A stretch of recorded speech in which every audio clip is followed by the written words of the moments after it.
जड़ में पानी डाल देने से सारा वृक्ष अपने आप हरा भरा रहता है, उसी प्रकार से भगवान श्री हरि की उपासना करने पर सबकी उपासना अपने आप हो जाती है। परंतु भगवान की उपासना करने वालों को याद रखना चाहिए, भगवान से अतिरिक्त संसार में और कोई ना दिखे। सो अनन्य जाके ऐसे मत न टरे हनुमंत, मैं सेवक सचराचर रूप श्याम भगवंत।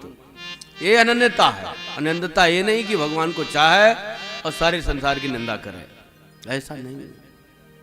मैं सेवक सचराचर रूप श्याम भगवंत, मैं सेवक हूं, चराचर जगत भगवान का स्वरूप है, ऐसा समझकर सबको प्रणाम और उपासना के लिए कोई एक आधार। भगवान श्री राम जी की उपासना करें, सद्भावना सारे संसार में प्रभु की सत्ता का अनुभव करें। रूप एक और सत्ता का अनुभव हर जगह, यह उपासना है।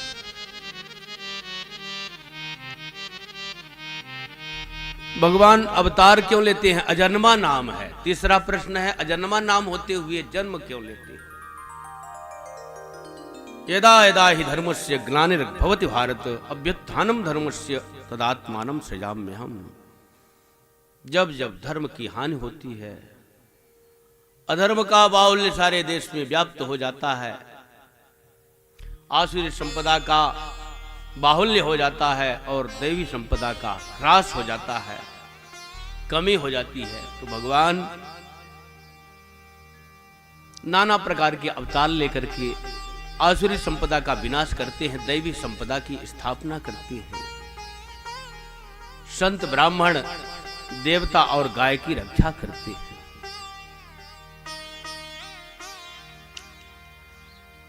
भगवान अवतार लेते हैं तो कितने लेते हैं? जथा अनंत राम भगवाना तथा कथा गिरत गुण नाना, जन्म कर्म अनंत नमामि। भगवान के अनंत अवतार हैं, अनंत जन्म अनंत कर्म, जन्म कर्म चमे दिव्यम। भगवान के सब दिव्य हैं, अनंत अनंत करके सब कुछ है, परंतु प्रामाणिक रूप से 24 अवतार हैं, जिसमें पहला अवतार सनत कुमारों का, 4 भैया सनत कुमार, जिनको सनकादिक कहते हैं। दूसरा अवतार 12 भगवान का, तीसरा नारद जी का, चौथा नर नारायण का, 5वां कपिल भगवान का, 6ठा दत्तात्रेय जी का,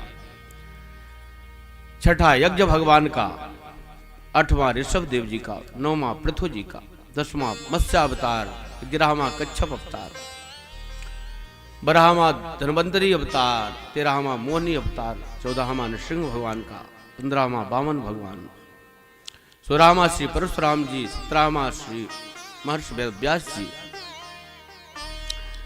18वें रूप में भगवान श्री राम जी, 19वें बलराम जी और 20वें में कन्हैया का अवतार हुआ। हरि अवतार, हंस अवतार, बुद्ध अवतार, कल के अवतार, इस प्रकार से 24 अवतार भगवान के कहे गए हैं। भगवान के 24 अवतारों में से 2 अवतार मानव जीवन से मिलते जुलते अधिक हैं।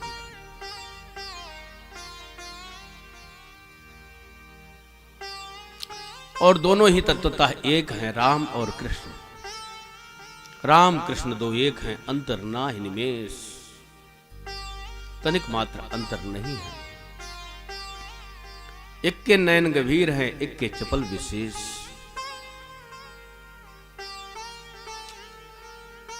भगवान ने अवतार लेकर के मर्यादा का नाना प्रकार से दर्शन कराया है हम सब मानवों को। श्री राम जी ने और भगवान श्री कृष्ण का लीला पुरुषोत्तम अवतार है, लीला में प्रभु नाना प्रकार की लीला किया। रामकृष्ण की लीला को कह करके सुन करके हम संसार सागर से पार हों, उनमें हमारा मन लगे, इसीलिए वेद व्यास जी महाराज ने भागवत महापुराण की रचना किया। वेदव्यास जी महाराज सत्यवती के गर्भ से जन्म लेकर के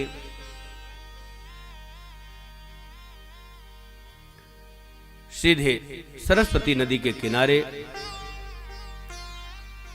एक सम्याप्रास आश्रम बनाया और बैठ करके उन्होंने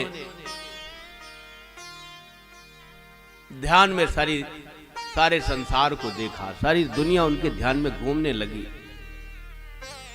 कोई खा रहा है, कोई पी रहा है, कोई हंस रहा है, कोई सो रहा है, कोई रो रहा है, कोई गा रहा है, कोई नाच रहा है। नाना प्रकार के क्रियाकलापों में मस्त है। अपने जीवन के पहलुओं में विचार करने का किसी को अवसर नहीं है। मेरा जन्म किस लिए हुआ है, इस मानव जीवन का मूल्य क्या है, करना क्या चाहिए मानव को, किसी को पता ही नहीं। श्री वेदव्यास जी महाराज ने मानवों के कल्याण के लिए एक वेद के 4 वेद बनाए। ऋग्वेद, यजुर्वेद, सामवेद, अथर्ववेद। 17 पुराणों की रचना किया।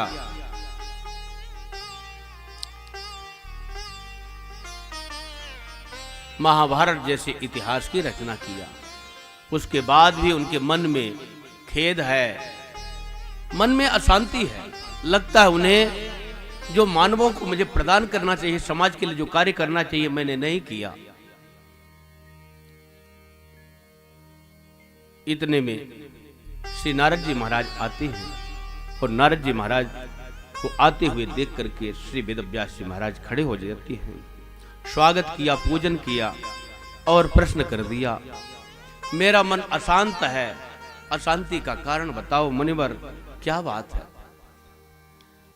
श्री नारद जी महाराज ने कहा, यथा धर्मादयस्यार्था मुनिवर्यानुकीर्तितः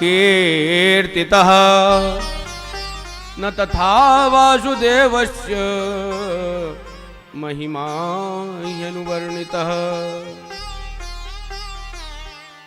जैसे आपने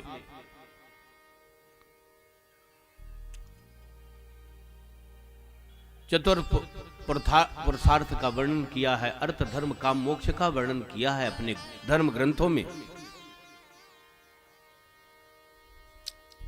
वैसे आपने भगवान की महिमा का, भगवान की कीर्ति का विस्तार अपने ग्रंथों में नहीं किया है। भगवान की लीला का गायन आपने नहीं किया है।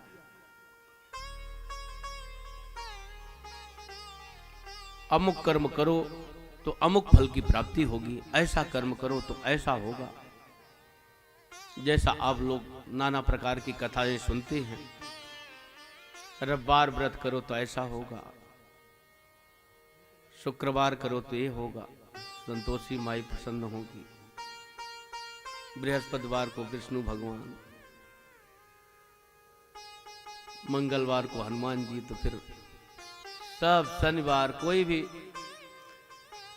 कोई भी दिन बचा हुआ नहीं है। नाना प्रकार के व्रत करो तो नाना प्रकार के फलों को प्राप्त करोगे। कोई पुत्र के लिए तो कोई पति के लिए, तो कोई सुंदर स्त्री के लिए, तो कोई धन के लिए, तो कोई परिवार के लिए, तो कोई धन मकान दुकान के लिए, कोई शारीरिक सुख के लिए, नाना प्रकार के संसारिक सुख भोगों को प्राप्त करने के लिए नाना प्रकार की विधाएं धर्म ग्रंथों में बताई गई हैं। वो बात गलत नहीं है, होता है, वो नहीं होता है ऐसी बात नहीं है कि संत लोग कह दिए नहीं होता है, होता है, सब वर्णन किया गया है। परंतु वो होता है तो समाधान नहीं है, वो ऐसा हो जाएगा उसके बाद भी दुख मिलेगा। इंद्र बनने के बाद भी दुख मिलता है, तो अब इससे बढ़कर के क्या हो सकता है। सच्चा समाधान तो भगवान की भक्ति है, भगवान के गुणों का गान ही सच्चा समाधान है। फिर नहीं रोना पड़ेगा, और ये सब कुछ प्राप्त होने के बाद भी फिर से रोना पड़ेगा। हम किसी की पत्नी बन जाएंगे, किसी की पति बन जाएंगे, और अनंत बार हम किसी की पत्नी बने, अनंत बार पति बने, परंतु न मेरा संतुष्टि हुई न आपकी संतुष्टि हुई। संसार में किसी संतुष्टि होने वाले नहीं है। संसार तो अनंत काल से प्रवाहमान है। अनंत धन मिले, अनंत कीर्ति मिली, अनंत संग साथी राग रंग सब कुछ मिला, लेकिन फिर से जहां का तहां गाड़ी पहुंच जाती है। समाधान तो भगवान की भक्ति में ही है।